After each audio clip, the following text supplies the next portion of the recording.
Okay, so we got color of light, units of measure are degrees Kelvin. We got our angle of light, shows you about that, left to right, XZ plane or the Y plane. We have the intensity of light, we talked about that. And the last one we're going to talk about is the texture of light. The texture of light. Another word for texture of light is coherence. Coherence, okay? There are two major textures of light. Now, of course, there are ranges of texture between the two extremes, but on one extreme, we have something called specular light. Specular light is light that comes from a light fixture in parallel rays of light. So that basically means that the rays of light are all moving in the same direction and they basically maintain the same distance from each other the whole way throughout. Specular light is defined as harder light. So that means that the light will appear to be brighter as it reflects off of the surface of the subject. Specular light gives you hard highlights on the subject and hard, dark, dense shadows. The second quality of light is diffused light. Diffused light, as it leaves the light fixture, is different from specular light in that instead of the light rays marching all in one direction like soldiers in parallel rays, diffused light go in all kinds of chaotic directions. It bounces in different directions towards the subject, away from the subject, off the walls, off of everything in the room. And as a result, diffused light will appear to be softer or not as harsh, not as bright as specular light, where diffused light will give you really soft, attractive light on the subject and give you soft, transparent shadows. That means that the shadows are not that dark. You can see more shadow detail in the shadows. Imagine you have a water hose and you turn it on and you point it at someone. You say there are 5 people standing in front of you, you want to get them wet.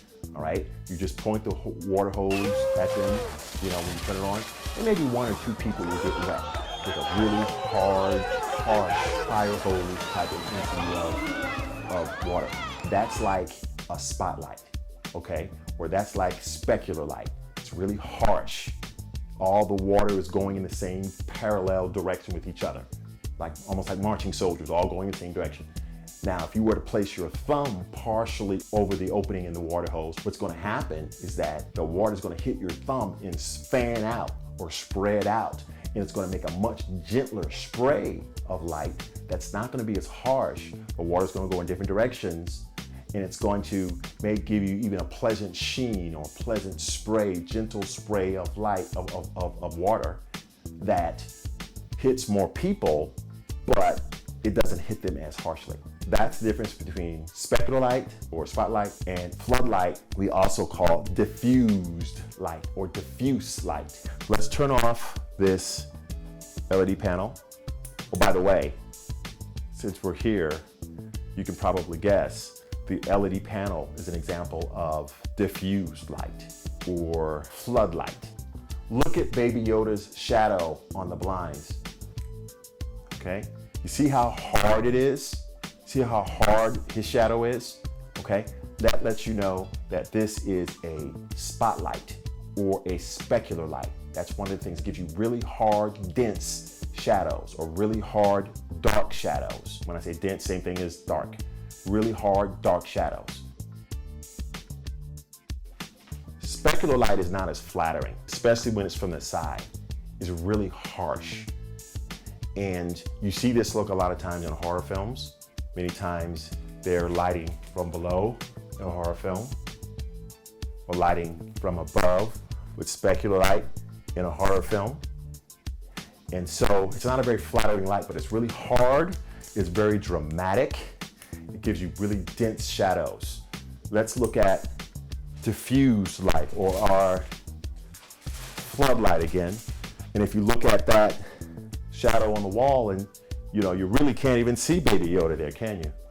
You really can't even see him. It's a much softer shadow on the blinds behind him.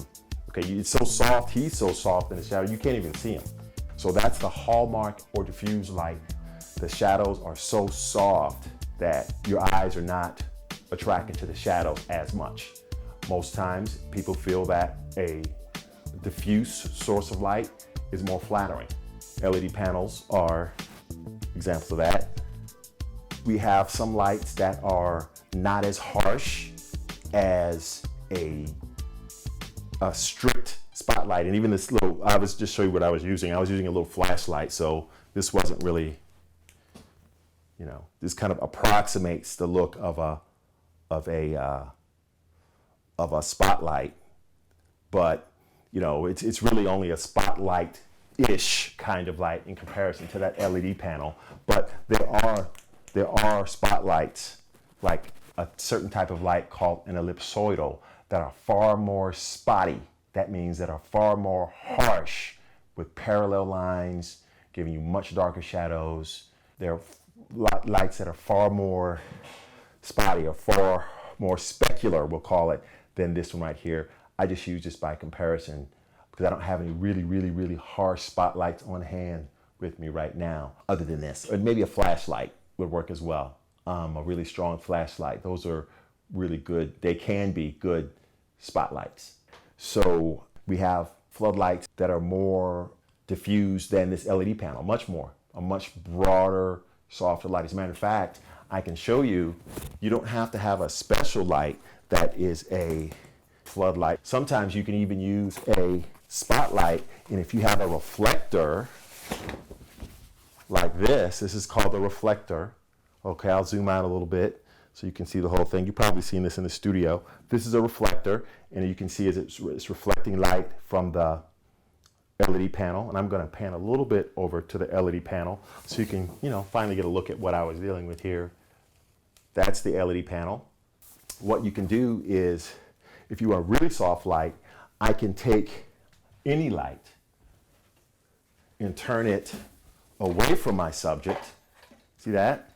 I still see a little bit of diffuse light because this is light that's bouncing off the door and the walls and hitting them. So that's a much softer light. Let me zoom in a little bit.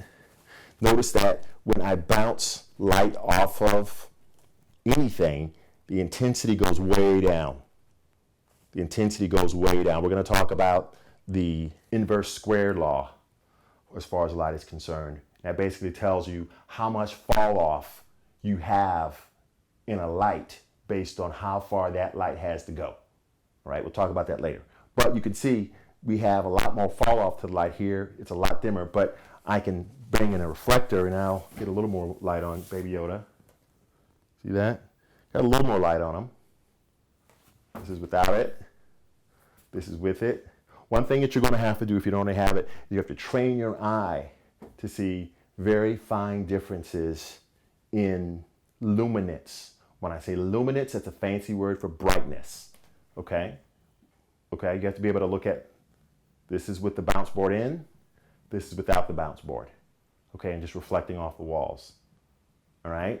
So, you know, you can see now we have a very floodlight look here. These rays of light are going in lots of different directions. It's giving me a nice soft look. You may say, well, that's nice and soft, but it's not intense enough. It's not giving me enough of an exposure. It's not bright enough. So I can try to turn it up some. Okay, I'm still bouncing it, but it's a bit more intense. Also, you may have caught it when I showed it to you. The one side of this bounce board is a gold reflector. So if I bounce the light off of a gold reflector, not only do I get nice bounce light, but you can see in Baby Yoda there, it kind of gives me a nice gold, imparts kind of a gold look to him. And the gold reflector is especially useful when you're working with subjects, people of color with brown skin, because of the fact that that gold really brings out a lot of undertones in the skin and makes the skin look really beautiful. So there are different kinds of reflectors: white reflectors, gold reflectors, silver reflectors. So we have the four elements of light, the four characteristics of light that you need to know. C for color, A for angle, I for intensity, and T for texture.